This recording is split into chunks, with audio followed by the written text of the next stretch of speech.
Well, morning, ladies and gentlemen. My name's Andrew Jones. I'm the Roads Minister, Bus Minister, Tram Minister, but today only roads. And I passed my driving test aged 17 years and 5 months in a place called Skipton, which is in North Yorkshire. And I remember thinking at the time, thank goodness it wasn't market day, because the place would have been awash with farmers selling their sheep.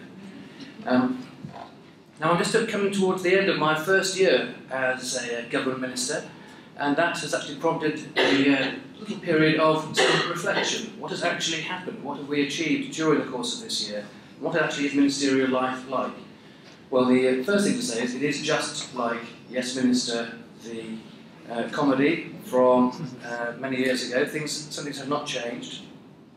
There is an eye-watering quantity of paperwork, and a few, indeed a significant number, of quite hair-raising moments on the dispatch box where things can get a little bit tricky. But the key thing is that you can make a difference and you can do things that are really, really worthwhile. And the top of that list for me is road safety. The first piece of work I commissioned as a minister was on road safety, so I hope that indicates my personal priority in this area. To start with, let's just recognise the progress that's been made over many, many years. We have one of the best road safety records in the world, and the truth is, of course, that we have only won that record through continual improvement over many, many years of work. So I was very pleased to build upon that, and in December we published the government's road safety statement, and that statement contains our proposals for making roads safer. And one thing the statement recognises is that young drivers are most likely to be involved in a collision. Let's just go through some of these facts. Steve has mentioned some. Young drivers are 4 times more likely to be killed or seriously injured than those aged over 25. 20% of new drivers report being involved in a collision within 6 months of their test. And 1/3 of new drivers say they don't feel ready for independent driving after their test. Now those stats are alarming, and they should alarm all of us.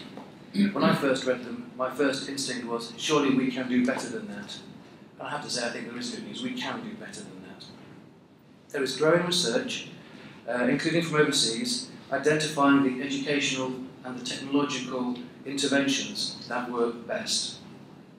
For example, the research shows that the greater and more varied the driving experience before the test, the less likely a new driver is to have a collision once they've passed. So we're putting 4,500 learners through a pilot test that better reflects real-life driving and makes it much more realistic. The new test concentrates on the skills that make for safety. We've looked hard at some of the longest standing parts of the test. For example, the slow speed manoeuvres, the 3-point turn.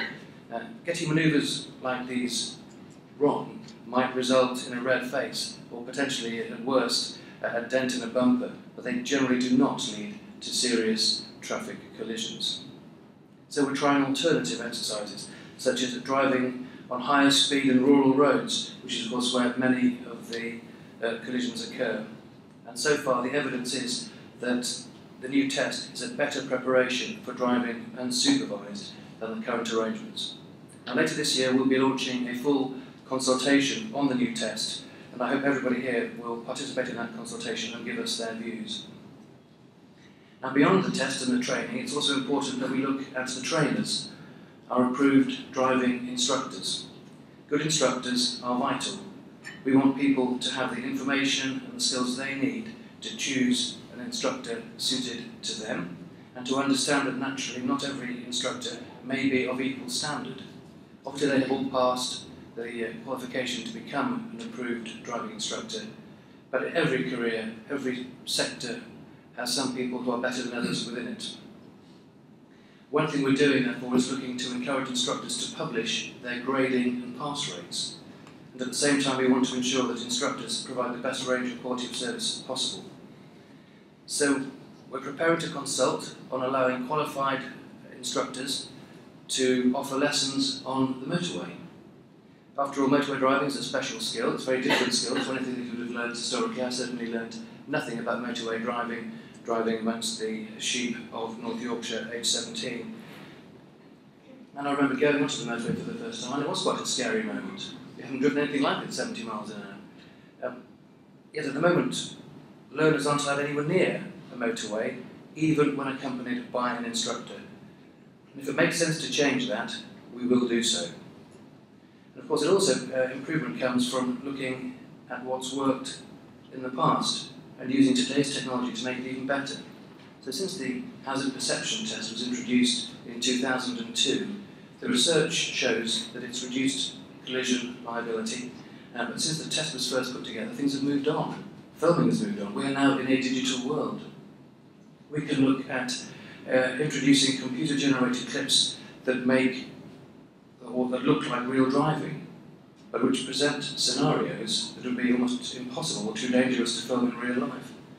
And we're developing clips that include driving in poor weather, nighttime driving, and features such as level crossings and hazards on motorways and dual carriageways. Now, wherever possible, we base the changes we're making on existing, proven research. But we also need to move that research on and add to the worldwide knowledge about how to prevent young driver collisions. So we've provided £2 million to investigate behavioural, educational and technological initiatives.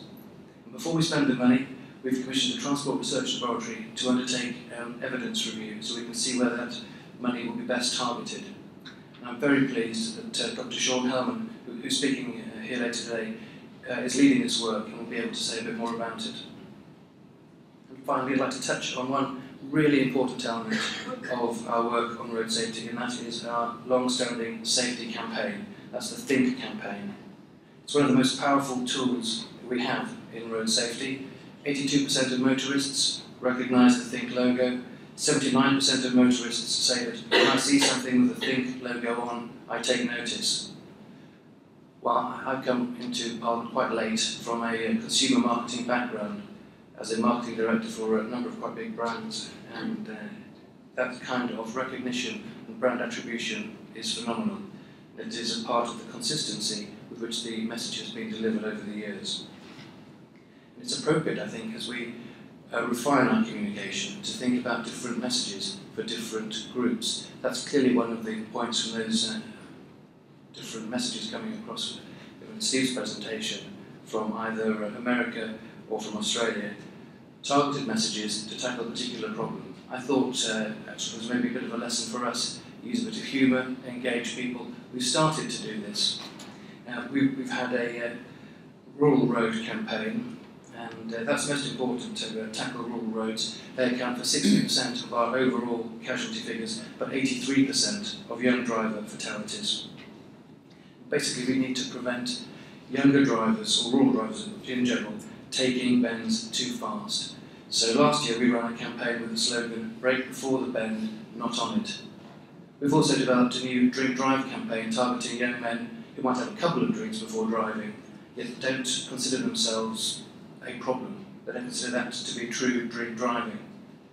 Well, we've again narrowed our communication down and focused upon that specific group, but with a much more nuanced and targeted message. We've been supporting the work the police are doing in enforcing our new drug driving laws. Since we overhauled the drug driving laws a year ago, there has been a major increase in the number of drug drivers caught and prosecuted. We've taken account of these results in our campaigns, in adverts designed to increase drivers' fear that if they drug drive, they are likely to get caught. Now, these THINK campaigns have had really good results. We've measured the changes in attitude before and after the communication has run. Young male drivers now say they are more likely to brake before a bend and not on it. They're more likely to consider driving after 2 drinks to be utterly unacceptable.